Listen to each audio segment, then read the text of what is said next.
নদিয়ায় ১৯০০ কোটি টাকার দুর্নীতি হয়েছে, অভিযোগ বিজেপি নেতার। নদিয়া শান্তিপুর নৃসিংহপুর কালনা ফেরিঘাটে গতকাল দুর্ঘটনার পরেই অভিযোগ প্রায় ১৯০০ কোটি টাকার দুর্নীতির।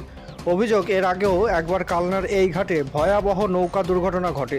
এরপর মুখ্যমন্ত্রী মমতা বন্দ্যোপাধ্যায় বলেছিলেন শান্তিপুর থেকে কালনা পর্যন্ত করা হবে ব্রিজ, যার জন্য প্রায় ১৯০০ কোটি টাকা ধার্য করা হলেও সেই সেতুর কাজ এখনও হয়নি। জানা যায় রাজ্য সরকারকে জমি দেয়নি জমির মালিকরা। এরপর গতকাল আবারও ভেসেল থেকে গঙ্গায় লরি ডুবে যাওয়ার মতো ঘটনা ঘটে, যার ফলে মৃত্যু হয় এক গোয়ালার।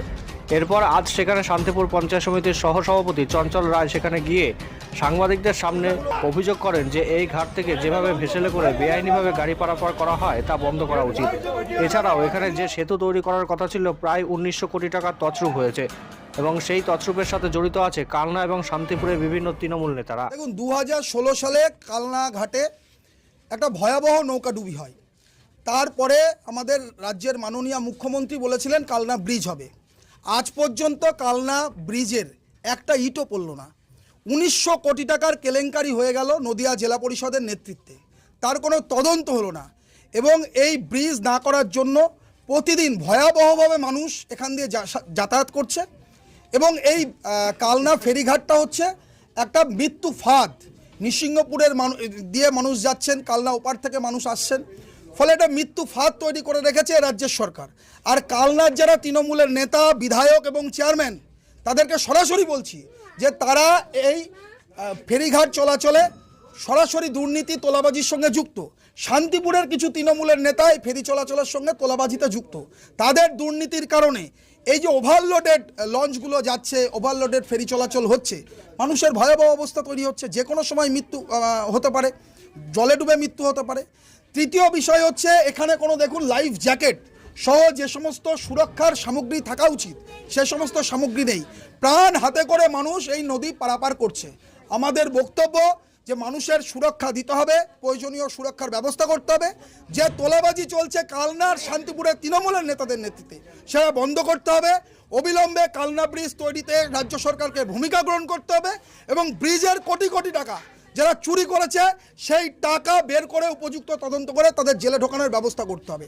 শান্তিপুরের মানুষ, কালনার মানুষ সহ আমরা ভারতীয় জনতা পার্টির পক্ষ থেকে বলতে চাই যে আর কটা দিনের তো অপেক্ষা, আর ১.৫ বছর। বিজেপির সরকার তৈরি হলে আমরা কথা দিয়ে যাচ্ছি যে শান্তিপুর কালনা ব্রিজ ২ বছরের মধ্যে তৈরি হবে, তাহলে রাজনীতি ছেড়ে দেবো। ফলে আমাদের বক্তব্য যে অবিলম্বে কালনা ব্রিজ তৈরি করুন, না হলে অবিলম্বে শান্তিপুরের বিধায়ক আর কালনার বিধায়ক পদত্যাগ করুন। এটাই আমাদের। কতক্ষণ অবরোধ করে রাখবেন বা কতক্ষণ এই যাত্রী পরিষেবা ব্যাহত রাখবেন আপনারা? দেখুন, আমরা প্রতীকী অবরোধ করছি। দীর্ঘক্ষণ অবরোধ করে রেখে মানুষের অসুবিধার সৃষ্টি করা তো আমাদের কাজ নয়। আমরা প্রতীকী অবরোধ করছি, প্রশাসনের কানে এই কথাগুলো পৌঁছে দেওয়ার জন্য এই অবরোধ করছি। একটা প্রশ্ন, সেটা হচ্ছে তৎকালীন জেলা পরিষদের সভাপতি ছিলেন তৃণমূলের রিক্তা কুণ্ডু, উনি কি আর্থিক দুর্নীতির সঙ্গে জড়িত?